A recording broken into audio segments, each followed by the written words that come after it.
Brian Knuckles. How you doing, buddy? Um, Good. Can you hear me? Yes, I can hear you. Great. How are you doing tonight? Doing great, doing great. I was actually considering closing up shop, but hey, you know what? Let's have one more. We'll have one more, and then we'll close up. All right. So, Great. what do you want to debate about? I want to debate democratic socialism is a preferable economic and political system compared to capitalism. Would you be down for that? Democratic socialism? All right. You'll have to explain to me what you mean by democratic socialism. How about a couple definitions? So I would define democratic socialism as a political system and I guess an economic system where the means of production are both owned and or regulated by the community as a whole. So democratic community, yeah. So owned by the community combined with the democratic political system. And then do you want my definition of capitalism too, to just make sure we're on the same page there? Is it the private ownership of the means of production? Yeah, Okay. and I would add like prices, production, and distributions of good are determined mainly by competition in a Okay. free market. Sure. How's that sound? You want to go into it? Sure. Okay, so also like I think it's important to say things that I'm caring most about. So like my main value uh that I tend to prioritize is justice. And so like I want more fairness, more equality, and more morality in society. And I think of like how I would judge that as like social welfare in some form. So that would Okay. be like my criterion. And then I guess I would have, I guess the first thing we could debate is like economic equality. So I think, yeah, in democratic socialism, we prioritize reducing economic inequality through taxation, progressive taxation, more social welfare spending, and public ownership of key industries. And then we'd have a more equitable distribution of wealth and resources. So I guess I would start there. Okay. What would you say are some of the highest quality of living societies in your mind? Right now, Yeah. like in, yeah, I would say Northeast United States, Sweden, Finland, Denmark. Okay. Uh, yeah. And so, do these countries argue in favor of your model? Um, I would say partially. I would say, yeah, my model is a bit more abstract. I think they've throughout history had aspects of democratic socialism. Yeah, So, let me and I ask would you say this: do you think that do they argue for the workers' ownership of the means of production? when you say they, I mean, I think there's factions within these societies The that Nordic argue for it. countries, New Yeah, York. there's in countries that have more democratic socialism, there's more people that argue in favor of it. But as a whole, yeah, I mean, there's a plurality. I mean, there's like conservatives, and there's all kinds of people in these countries and in Because from what I've observed is that they seem to have capitalism with social safety nets. That's what I've observed. yeah, and the social safety nets were won through democratic struggle by people who tend to want to own the means of production. And so I think, I think people yeah, just want to live like a happy life. I think they want to just have access to things that they don't have to worry about where they're going to get their next meal. I think they just want their lowest levels of Maslow's hierarchy of needs resolved. I think that's what yeah, people want.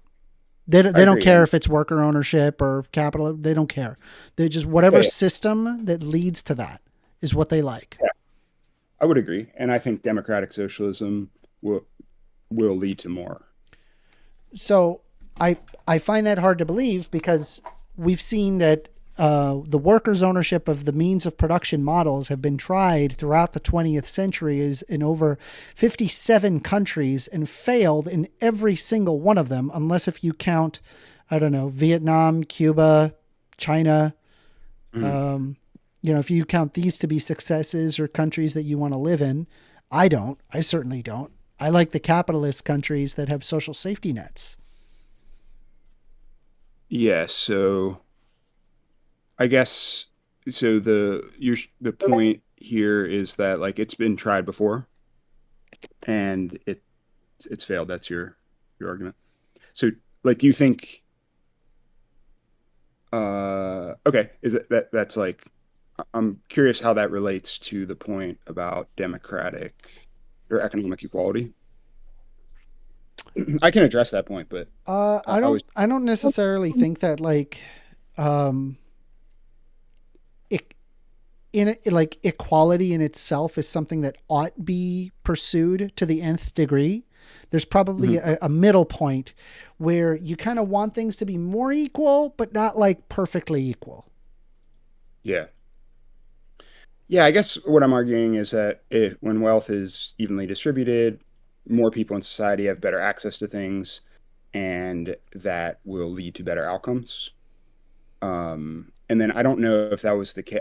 I could look into this, but I don't know if that was the case in the USSR. I think it's complicated. The it hasn't been tried before argument because there's so many contextual factors. Like for example, the communist countries, they're in a literal war, a Cold War. But how much of socialism not working in Cuba has to do with the failures of the economic system, and how much it has to do As with to like, trade barriers. yeah, exactly. Well, So sure. So, I think, like, I would I, you say that let's say you had a person that you were going to trade with, right? mhm, And in the middle of trading, they changed the deal, right? mhm, Like, let's say you traded them. I'm giving you $10, and you give me a burger. You yeah, give them $10, and then they go, "Thanks," I wouldn't and trade then with they that just person. stand you and they stare at you, right? And then Yeah. they're like, hey, "Can I have my burger?" And then they go, "No, Hmm. it's my $10 now." You wouldn't trade with that guy, right? You said that already. You said you would not trade with them, Yeah, I accept that point. Definitely. right? Okay, so I don't see that as very different from socialist countries that specifically were there at the time. I'm not saying it's the case anymore, right? I'm open to Yeah. trade with Cuba now because it's over. The USSR is dead. But back then, the USSR was a legitimate threat to the United States. Not only that, they took the property that was owned by the companies in the United States that did invest in Cuba through hotels and travel, and they divested that to go to the people.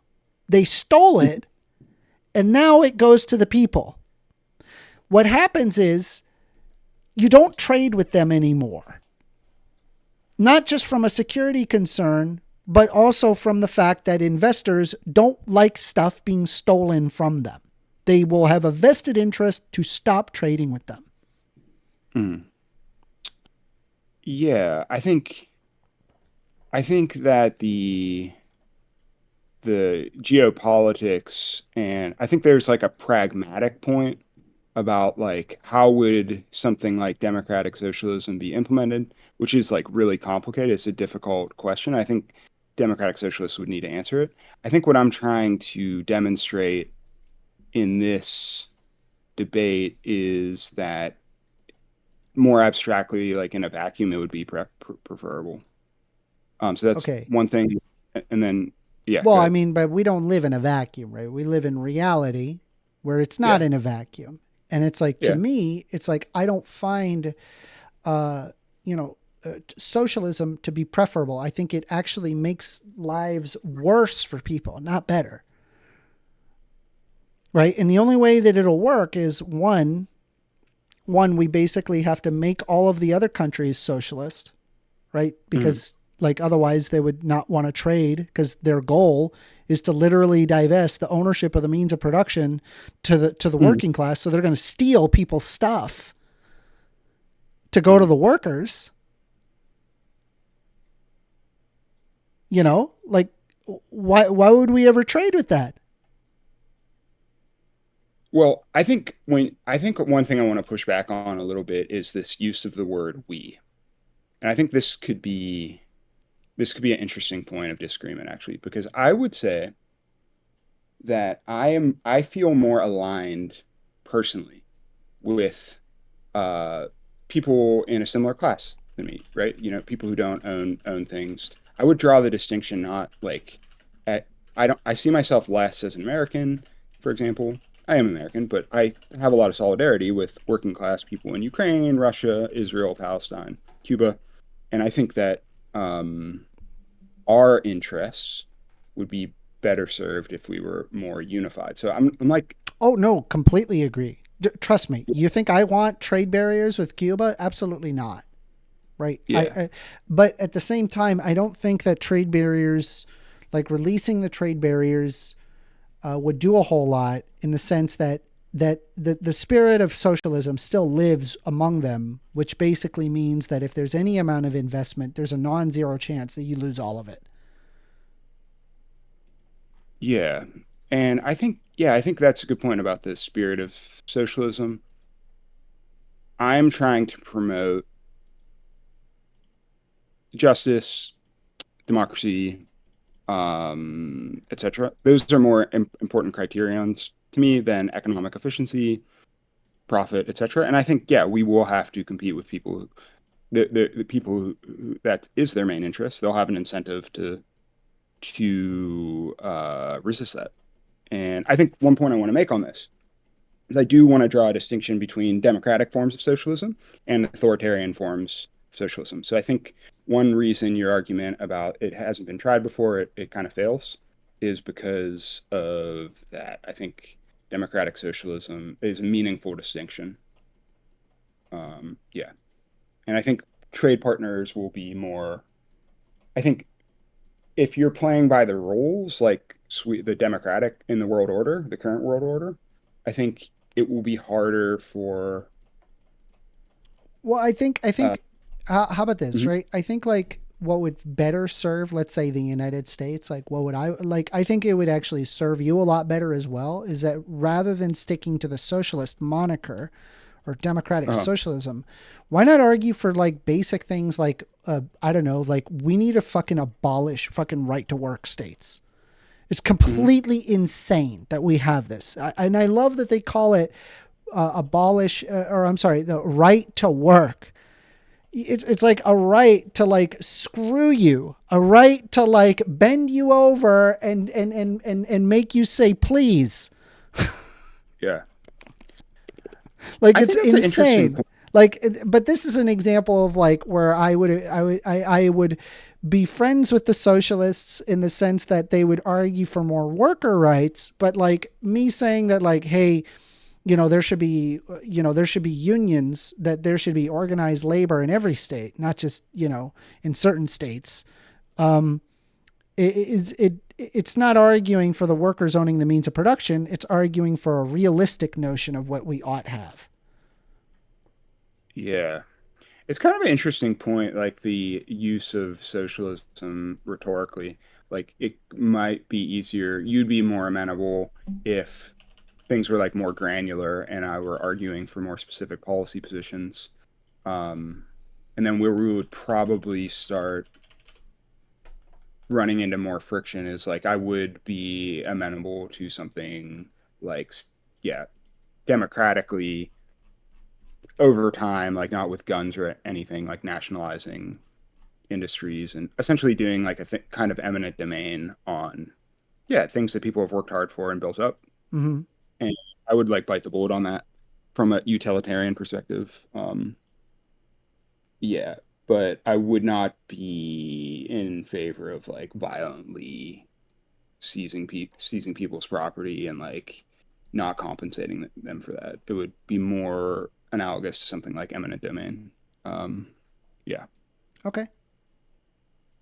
but yeah, it's an interesting point about being more granular and yeah, how something like democratic socialism might be unnecessarily alienating.